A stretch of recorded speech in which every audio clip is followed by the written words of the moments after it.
તમે આગળ જતાં કઈ રીતના પેન આઉટ થતા જોઈ રહ્યા છો? હવે જ્યારે મહારાષ્ટ્રના પણ હવે રિઝલ્ટ્સ આવી ગયા છે ને ઇન્ફ્રા પ્રોજેક્ટ્સમાં આપણે ઓફકોર્સ જે સ્પેન્ડિંગ છે ગવર્મેન્ટ તરફથી એ આપણે ઓફકોર્સ જોઈ રહ્યા છીએ, જે થોડું લેગ થયું હતું ફર્સ્ટ 6 મંથ્સમાં. કઈ રીતના તમે જોશો? કારણ કે એક આપણે જોઈએ તો NBCC હુડકોનું એક આપણે ડીલ આવતા જોઈએ, NCC લિમિટેડ આજે જુઓ કઈ રીતના કામકાજ કરી રહ્યું છે. કોઈ તમને આ એરિયામાં કોઈ કાઉન્ટર્સ ગમે અને કોઈ એરિયાઝ ગમે?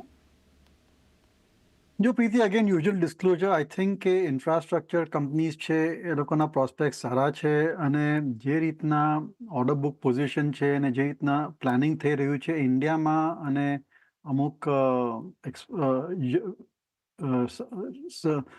અમુક મિડલ ઇસ્ટ માર્કેટ્સમાં પણ, I think prospects for infra companies is good. Infrastructure construction companies.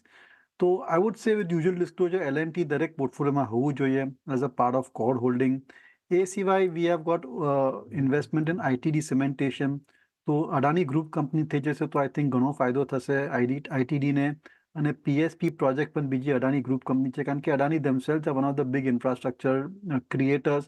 એટલે કેપ્ટિવ બિઝનેસ મળી શકે છે, અને એ લોકોના basically under there entire ecosystem જે infra companies che, EPC companies che, they can do very well. So these are the two companies we are quite positive on. Again, a disclosure over here.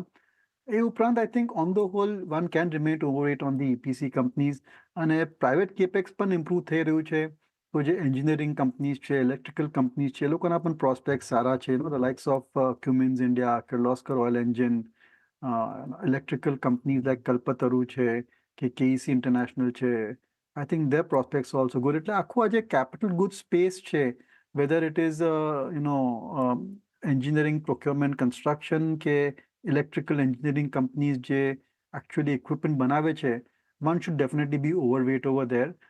કારણ કે આવતા 3-4 વર્ષ capex સાયકલનું સારું એવું pickup આપણને જોવા મળશે.